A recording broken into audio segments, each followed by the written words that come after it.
amis, on se retrouve aujourd'hui pour le book haul du mois de juin 2023. Pour ce book haul, j'ai 22 livres à vous présenter. J'en ai reçu et je m'en suis acheté quand même quelques-uns, hein, faut pas se mentir. J'ai acheté quelques livres quand même. Honnêtement, malgré tout, c'était quand même un mois, j'ai trouvé, plus calme que les mois précédents où je dépassais les trentaines de livres. Là, ça a été un mois, on peut pas dire que c'était pas un mois pas chargé, mais c'était un mois un petit peu plus calme. Et ça fait quand même un tout petit peu de bien. Comme d'habitude, si vous aimez ce genre de vidéo, n'hésitez pas à me laisser un petit pouce vers le haut, ça me fera plaisir et ça permettra à l'algorithme YouTube de mettre ma vidéo en avant et ça fait comme d'habitude très chaud au cœur. Tu peux aussi me laisser un petit commentaire en me disant si dans ta pile à lire ça a été plus calme que d'ordinaire au mois de juin, ou est-ce que tu as acheté quand même quelques livres, est-ce qu'il y a pas mal de petites sorties qui t'ont fait craquer, et surtout n'hésite pas à me dire si certains des livres que je vais te présenter aujourd'hui, eh bien tu les as déjà lus ou tu les as dans ta pile à lire ou peut-être même dans ta wishlist. Pour les plus timides d'entre vous, je ne vous oublie pas d'inquiétude comme toujours, vous n'avez qu'à me mettre un petit emoji qui tire la langue, vous savez, clin d'œil qui tire la langue, voilà, pour me faire savoir que vous êtes passé dans le coin, et comme d'habitude je mettrai un gros cœur sur votre commentaire. Bien sûr, pense à être abonné à la chaîne, c'est gratuit, ça prend 2 secondes et ça me fait très plaisir. Pour ce qui est du contenu payant, il faut savoir que j'ai un Patreon et c'est là où je mets plus de contenu, je mets beaucoup plus de vidéos, tous les mois il y a 1 à 3 vidéos en plus. Je propose aussi des goodies exclusifs ainsi que des lectures communes en petit comité. Si ça t'intéresse, je te laisse aller voir ma vidéo juste ici et le lien de mon Patreon sera dans la barre d'infos. N'hésite pas à me rejoindre si tu aimes ce que je fais. Merci beaucoup. Premier service presse que j'ai reçu, il s'agit de l'épopée de Thaïs, la traversée des épreuves de Féline Gray, qui est un livre auto-édité que l'autrice m'a très gentiment envoyé. C'est un livre qui m'a fait envie déjà de par sa couverture que je trouve absolument sublime. J'espère que les reflets avec ma lumière vont pas trop t'éblouir, mais voilà, je la trouve vraiment sublime. Et surtout le résumé me fait très envie, c'est une espèce de réécriture, on va dire assez lointaine, des 12 travaux d'Hercule, donc ça peut être hyper sympa, mais version féminine, puisque notre héroïne Thaïs a vu sa maman mourir quand elle était petite, et depuis, eh bien, elle a à cœur de rejoindre la Légion, mais la Légion n'accepte aucune femme, et pour les rejoindre, elle va devoir passer des épreuves qui demandent force et logique, donc j'ai vraiment très hâte de découvrir ça. C'est un premier tome et vraiment il a l'air très cool. J'ai prévu le lire au mois de juillet, donc normalement tu auras mon avis très prochainement. De la part de Hugo Roman, j'ai reçu le tome 3 de la saga d'Oren de Raven Kennedy, donc Glim. Je t'en ai déjà parlé dans mon dernier update lecture que je te mets juste ici, n'hésite pas à aller voir puisque je te parle de ce 3e tome, de mon avis. C'est une saga que j'aime énormément et bien évidemment à partir du moment où je l'avais reçu, eh bien j'ai sauté dessus parce que vraiment cette saga m'apporte énormément et m'emporte même dans ses aventures. Je suis totalement embarquée, j'aime tellement cette saga. J'ai très hâte d'avoir le tome 4 qui va sortir je crois en octobre ou en novembre. Quand j'ai su cette information, je dois admettre que le fait d'avoir attendre, ça m'a un peu brisé le cœur parce que de base on l'attendait pour le mois d'août hein, et ça a été un peu décalé, donc très triste de devoir attendre quelques mois supplémentaires, mais très hâte aussi parce que vraiment cette saga, petite pépite. De la part de J'ai lu, j'ai reçu les Hathaway, le 5e et dernier tome normalement de Lisa Kleypas. J'ai pas encore lu cette saga, je t'en ai déjà parlé dans mes derniers book hauls et même dans mes book mails quotidiens. Là j'ai reçu tous les tomes, mais j'aimerais lire les Bridgerton avant, ce qui devrait être aussi fait normalement au mois de juillet-août, puisque c'est un de mes objectifs, c'est de commencer et ensuite continuer la saga jusqu'à la fin de l'année, donc juste après je pense que je lirai celle-là. Par rapport à l'histoire, je vais pas vraiment m'attarder, c'est un petit peu le même principe que les Bridgerton, à savoir qu'on va suivre une famille, donc là les Hathaway, dans une époque historique, donc généralement les années 1800 je crois, et pareil ça va être des frères et sœurs qu'on va suivre, et chaque tome suit l'aventure d'un frère ou d'une sœur pour trouver l'amour. Voilà, c'est une romance historique toute simple. De la part de Rajo, j'ai reçu Urbex Mortel de Betty Piccioli. Pour échapper au tueur, fais les bons choix. C'est un livre hyper original, j'ai trop hâte de le lire pour cet automne parce que c'est forcément un livre d'horreur assez frissonnant, et en fait on est le héros de l'histoire et on doit faire les bons choix pour survivre, et je trouve que c'est exceptionnel, j'adore ça. J'avais ça quand j'étais petite, mais c'était des grandes BD un peu graphiques, vraiment il y avait des mini-jeux en fait, et puis il fallait aussi à chaque fois prendre une décision, et soit ça nous amenait à une page et c'était la fin parce qu'on avait pris la mauvaise décision, soit nous amenait à d'autres pages. Enfin, c'est toute une aventure et j'aimais énormément ça à l'époque. Et du coup là de voir que c'est sorti un livre, je trouve ça super cool. C'est un roman où du coup on est le héros, on est avec notre groupe d'amis adolescents et on va aller faire de l'urbex un soir, sauf que un de nos amis va mourir et il va y avoir un serial killer qui va nous traquer, et donc du coup on a intérêt à faire les bons choix si on veut s'en sortir vivant. C'est pas trop stylé, franchement, j'aime trop, j'ai trop hâte de m'y mettre en automne. De la part de j'ai aussi reçu La Cité des Songes, le deuxième tome, Un trône de poussière de Georgia Caldera. J'avais lu le premier tome l'année dernière au moment de sa sortie. J'avais bien aimé, mais il y avait quelques points qui m'avaient un petit peu mitigé. Si tu es curieux, je te mets mon avis lecture juste ici, n'hésite pas à aller voir puisque je t'en parle un petit peu plus. Le tome 2 du coup, je suis assez curieuse de voir où est-ce que ça va nous mener. C'était surtout la romance dans le tome 1 qui m'avait assez déçue. C'était vendu plus comme un ennemi sous lover et finalement la romance est apparue beaucoup trop vite et est sortie un peu de nulle part à mon sens, et j'ai pas forcément adhéré. Par contre l'univers, j'ai l'impression qu'on l'a à peine frôlé. Le tome 1 est très introductif, donc j'ai très envie de voir ce que ça peut donner dans ce deuxième tome qui m'a l'air un peu plus gros d'ailleurs que le premier tome, donc à voir. Voilà. De la part de Korrigan Édition, j'ai reçu Le cœur du prince corbeau de Tessona Odette, Le royaume des failles, le premier tome. Il faut savoir que c'est une réécriture en fait du conte de Cendrillon, mais dans un monde un peu de science-fiction, donc un peu dans le même principe que les chroniques lunaires. Là dans cette histoire, le prince est le prince de la lune et il a renoncé à l'amour depuis un certain moment maintenant parce que ça ne marche jamais et à chaque fois il tombe sur des filles beaucoup plus éprises de son statut que de lui visiblement, et malheureusement il est quand même censé se marier pour assurer une certaine pérennité à la succession royale, et du coup il va faire un pacte avec une hybride mi-faée mi-humaine qui travaille en tant que servante je crois au palais impérial, en lui disant écoute, moi je vais bien me fiancer à toi et advienne que pourra, donc voilà, ça peut être hyper sympa. J'ai vu que des avis très positifs. Par contre j'ai vu quelque part passer, alors je ne sais pas où j'ai vu passer l'info, je m'en souviens plus, c'est possible que ce soit une de mes copines booktubeuses qui l'ait annoncé, mais il faut savoir qu'en fait en VO ça c'est un deuxième tome. Alors les tomes sont plutôt indépendants visiblement, et je crois que le premier tome c'est sur La Belle et la Bête je crois, ou La Belle au bois dormant, je sais plus, et apparemment on voit les personnages apparaître sans que ça ait vraiment une grande importance, mais c'est dommage parce qu'on passe à côté des clins d'œil, donc j'espère qu'ils publieront les autres tomes. C'est vrai que c'est très bizarre d'avoir commencé par le tome 2 visiblement, mais bon. De la part de Hachette Heroes, j'ai reçu Eric, prince des mers, les princes Disney. Du coup c'est des réécritures de leur point de vue, donc là c'est écrit par Lindsay Miller. Je l'emporte avec moi cet été, donc comme ça je pourrais vous en dire des nouvelles. Il est pas très gros, donc je pense que je les lirai très rapidement. J'aime bien le fait qu'on suive cette fois les princes, parce que c'est vrai que les histoires Disney c'est souvent du point de vue des princesses, et jamais on sait ce qu'ils ont dans la tête en fait, on sait pas exactement quelles sont leurs pensées, donc je suis très contente d'avoir un Disney voilà, où on va un petit peu être dans ses pensées. J'ai hâte de voir le reste de la collection, je suis curieuse de savoir sur qui ça va porter le prochain tome, mais voilà, très contente en tout cas de pouvoir lire l'aventure du point de vue d'Eric.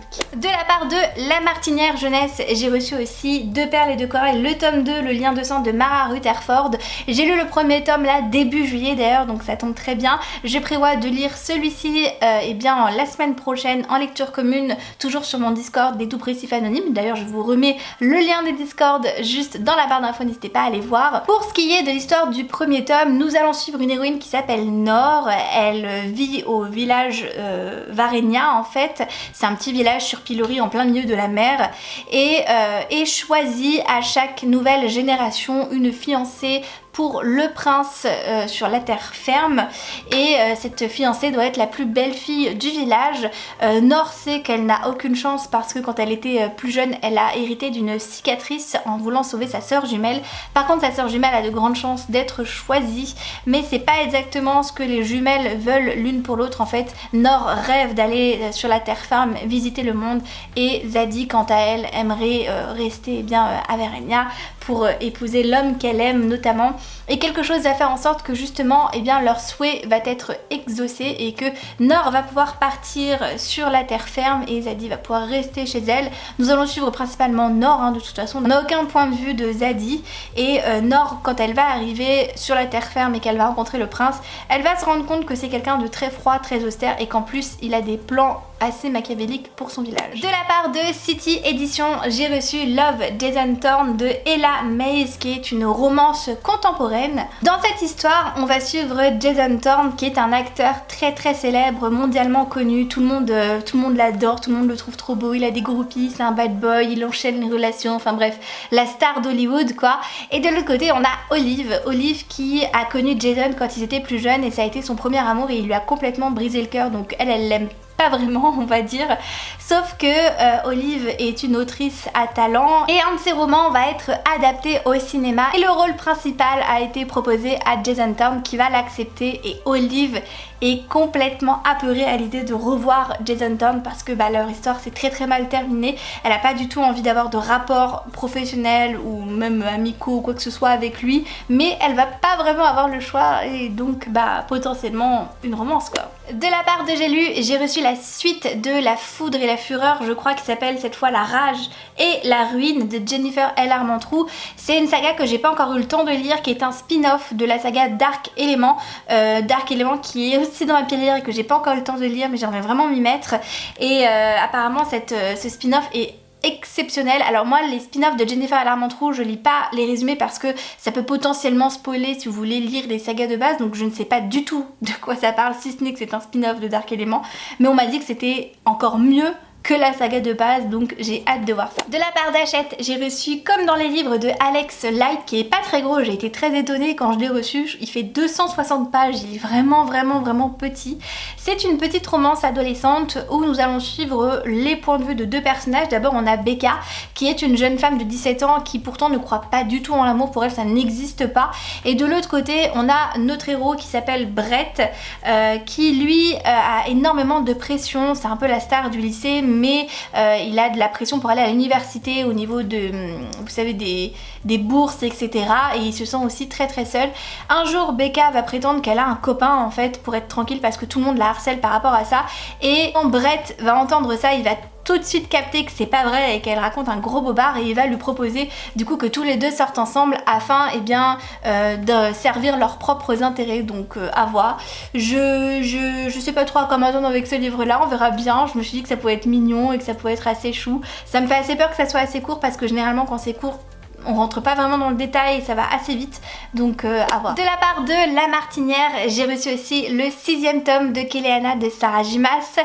Keleana qui est une saga où il faut vraiment que j'avance. J'ai lu les 2 premiers tomes, mais vu que j'ai pas forcément été très emballée, on va dire, par la saga, je l'ai mis un petit peu de côté, mais j'aimerais vraiment la continuer en fait et me mettre à jour. Je pense que ça ne sera pas cette année où je serai à jour, mais je vais quand même essayer d'avancer cette année, ça serait bien. J'ai pas voulu emmener le tome 3 avec moi en vacances parce que j'ai peur d'aimer le tome 3, parce que visiblement le tome 3 c'est un tournant à 180 degrés dans la saga, tout change et tout ce qui était un peu maladroit dans les 2 premiers tomes n'est plus en fait. L'univers est beaucoup plus étendu et c'est vraiment ce qu'on retrouve dans les univers de Sarah J. Maas, beaucoup plus que les 2 premiers tomes. Donc j'ai pas voulu l'emmener avec moi en vacances parce que je me suis dit si je l'emmène et que j'ai pas la suite je vais être en PLS. Donc peut-être que du coup ça sera une de mes rentrées pour septembre. En tout cas là j'ai le 6e tome, je suis très contente, il est très très gros et après il restera un tome et la saga sera entièrement terminée. De PKJ, j'ai reçu Si ça s'apprend de Sophie Gonzalez et Cal Dietrich. Sophie Gonzalez que j'ai découvert l'année dernière avec son livre Un si joli désastre, qui était aussi une petite romance MM assez choupi, honnêtement, ça se lisait assez bien. Et là du coup elle remet le couvert encore une fois avec une autre romance MM et visiblement quelqu'un d'autre, Cal Dietrich, que je ne connais absolument pas. Là pour le coup ça va être un tout autre contexte, on n'est pas du tout dans un contexte de lycée, on va être en fait dans un groupe de rock je crois, ou un boys band, je sais pas, qui s'appelle les Saturday, et 2 des membres du groupe sont meilleurs amis depuis toujours, ils s'adorent, ils sont très proches, jusqu'au jour où leur amitié va basculer dans une espèce de romance puisqu'ils vont s'embrasser et ils vont commencer à avoir une attirance très particulière entre eux, sauf que ils ne veulent pas que ça s'apprenne parce que leur groupe est déjà en train de se fissurer, il y a déjà pas mal de tensions et surtout ils ont peur que si jamais ça s'apprenne, non seulement leur groupe explose, mais surtout leur carrière et les fans arrêtent de les suivre et que leur carrière du coup s'arrête aussi. Donc ils essayent de vivre ça secrètement en essayant de tirer au clair un peu ce qu'ils ressentent. Et donc j'ai hâte de voir ce que ça peut donner, mais ça a l'air vraiment très sympa. Toujours de la part de Pocket Jeunesse, j'ai reçu aussi le 3e tome de Someone Like You qui s'appelle Nobody Like You de Estelle Mascam. Pareil que le tome 2, il est vraiment très court, c'est ridicule d'avoir fait 3 tomes vraiment pour des tout petits trucs comme ça. Le truc il fait 260 pages. Donc j'en veux un peu à Estelle Mascam honnêtement d'avoir fait une trilogie alors que c'était pas du tout nécessaire et qu'en plus le 2e tome est lent, il se passe rien, je me suis vraiment ennuyée à tel point que là honnêtement le 3e tome je sais plus du tout. Les 2 premiers tomes j'ai tout oublié, donc il va falloir que je trouve un résumé spoilant. C'est une romance contemporaine, adolescente, voilà c'est ce que je peux vous dire, je sais plus exactement de quoi ça parle. J'avais bien aimé le premier tome, ça avait été une bonne surprise et le tome 2, grosse déception, vraiment un flop. Donc là il me reste le 3e tome pour terminer la saga, je le lirai mais pas cet été, j'ai pas envie de l'emmener avec moi visiblement dans mes valises cette année. Alors que normalement c'est quelque chose que j'emmène avec moi, mais là j'ai pas envie, j'ai été un peu trop déçue par le tome 2, donc même si j'ai envie de connaître la fin, je l'emmènerai pas avec moi, j'attendrai un peu, voilà. Et de la part de Gallimard Jeunesse, j'ai reçu Famille de menteurs de E.Lockhart. Je ne peux rien vous dire sur ce livre là parce qu'en fait j'ai pas lu le premier tome de Nous les menteurs, mais je vais vous en reparler juste après. Je ne l'avais pas en fait dans ma pile à lire et ça c'est la suite directe. Je n'ai pas lu le résumé et je n'ai même pas commencé ce livre là parce qu'apparemment ça spoil totalement Nous les menteurs, et vu que moi j'ai envie de découvrir Nous les menteurs, et bien du coup je l'ai mis de côté pour voir un petit peu ce qu'il en est déjà de Nous les menteurs. Je voudrais me faire mon avis sur celui-là avant de lire celui-là, mais voilà, je l'ai reçu de Gallimard, donc au moment où je le lirai, je vous tiendrai au courant et je vous en reparlerai parce que là pour le moment je peux absolument rien vous dire sinon je vais me spoiler. Voilà, on va passer maintenant au livre que je me suis acheté et justement nous allons commencer avec Nous les menteurs. Donc de E.Lockhart, je vous ai présenté du coup forcément Famille de menteurs, donc je me suis acheté en fait Nous les menteurs puisque je l'avais reçu, celui-là je l'avais pas demandé, en fait ils l'ont envoyé Gallimard à tous les partenaires. Du coup je me suis dit quitte à l'avoir autant lire celui d'avant, surtout que celui-là apparemment est vraiment très apprécié. Il y a beaucoup de gens qui m'en ont fait un retour très positif en me disant que ça avait été un coup de cœur, une belle surprise, donc j'ai hâte. Lui pour le coup je l'emmène avec moi en vacances, on verra bien où ça me mènera, mais je suis très curieuse de me faire mon avis. Grosso modo on est sur une île privée où on va suivre des amis, des adolescents, 4 adolescents qui sont très si et visiblement il va se passer un accident et ça va créer un secret, un drame et voilà. Je sais pas ce qu'il en est exactement, je sais pas si c'est un accident, genre quelqu'un va mourir, est-ce que quelqu'un s'est blessé, est-ce que je sais pas. Je suis dans le gros point d'interrogation, le mystère, donc hâte de découvrir ça. C'est vrai que le fait que j'en sache très peu sur ce livre là, c'est cool parce que du coup je vais tout découvrir, donc à voir. Je me suis aussi acheté début juin le collector de Guild de Marissa Meyer. Je vous en parlais dans mon dernier book haul en vous disant que j'avais acheté de base la version reliée qui était encore sous blister, et je me suis acheté celle-là que j'ai fait d'ailleurs dédicacée par Marissa Meyer au moment où je l'ai rencontrée. J'ai fait un vlog par rapport à ça mais qui est disponible que sur Patreon, donc voilà, si jamais vous êtes intéressé pour voir le vlog, je vous redonne rendez-vous sur Patreon. Par rapport à l'histoire, c'est une réécriture de conte où Marissa Meyer en fait a réécrit l'histoire du nain Tracassin. Grosso modo son histoire de base c'est que c'est un nain qui est apparu, qui a des pouvoirs magiques et qui a passé un pacte avec une fille qui s'est fait enfermer par le roi parce que son père prétendait qu'elle pouvait filer la paille en or, sauf que c'est pas quelque chose qu'elle sait faire et que si elle n'y arrive pas en fait elle et son père vont mourir, et le nain Tracassin va lui proposer un deal, à savoir de l'aider en échange de quelque chose, et c'est ce qui va un petit peu se passer dans ce livre là, mais c'est réécrit d'une manière différente, parce que là pour le coup on va vraiment suivre le point de vue de Serilda, qui est la fameuse jeune fille qui s'est fait emprisonner. Là le roi est transformé en roi des Olmes, donc le roi des morts. Il y a une mythologie propre à l'univers. C'est plutôt un livre sympathique que j'ai beaucoup aimé et je lirai d'ailleurs la suite. Ça n'a pas été le coup de cœur escompté parce que Marissa Meyer pour moi c'est une autrice un petit peu chouchou, donc je mets toujours la barre très très haute concernant ses livres. Du coup ça n'a pas été un coup de cœur à cause du rythme, mais je vous en reparle de toute manière dans mon update lecture, donc je vous y renvoie puisque j'ai mis le lien, donc n'hésitez pas, si vous êtes intéressé pour mon avis sur ce livre là, à aller voir parce que j'en parle beaucoup plus longuement et j'explique exactement ce qui m'a dérangé dans le livre. Étant donné la saison, j'ai été obligée d'acheter People We Met on Vacation de Emily Henry. J'ai vu que des avis très très positifs sur ce livre là. Ce que je sais c'est que c'est un best friend to lover, donc c'est une romance contemporaine qui se passe en vacances. C'est deux amis en fait qui ont toujours été aussi proches que deux doigts d'une main en fait. Ils sont meilleurs amis depuis de très très longues années et puis il y a 2 ans tout a basculé, il s'est passé quelque chose qui a fait que leur amitié s'est brisée plus ou moins, mais Poppy elle voudrait vraiment se reconnecter à son meilleur ami parce que il lui manque et du coup elle va essayer de reprendre contact avec eux et de se laisser une nouvelle chance pour leur amitié, mais ça va pas forcément être que de l'amitié parce que voilà c'est une romance, donc très hâte de découvrir ce livre et de voir ce que ça donne. Je me suis aussi acheté La lune qui réchauffe mon cœur de Arkelana. Donc Arkelana c'est mon amie Léana en fait qui a écrit son 2e livre, voilà, que vous pouvez retrouver sur Amazon, n'hésitez pas parce que franchement il a l'air trop chouette. C'est une romance contemporaine qui a l'air d'être beaucoup aussi dans les émotions. On va suivre Lune qui de base faisait des études en fac de droit, mais elle s'est rendue compte que c'était pas du tout fait pour elle et elle fait une dépression et en fait pour combler un peu la dépression, pour essayer de la vaincre, elle reste chez elle enfermée et le seul réconfort qu'elle a finalement c'est de lire des livres, donc voilà, Lune est mon héroïne favorite au monde, c'est officiel. Et de l'autre côté on a Gabriel qui petit à petit au fur et à mesure des dernières années s'est un petit peu recroquevillé dans sa bulle et est devenu assez solitaire, et lui son moyen à lui d'aller bien et de se sentir mieux c'est de partir en fait avec sa moto sur des voyages et partir par exemple en montagne surtout. Et un soir tous les deux matchent sur l'application Tinder et à partir de là leur relation va commencer et voilà, je vous en dis pas plus, je vous invite à découvrir l'histoire.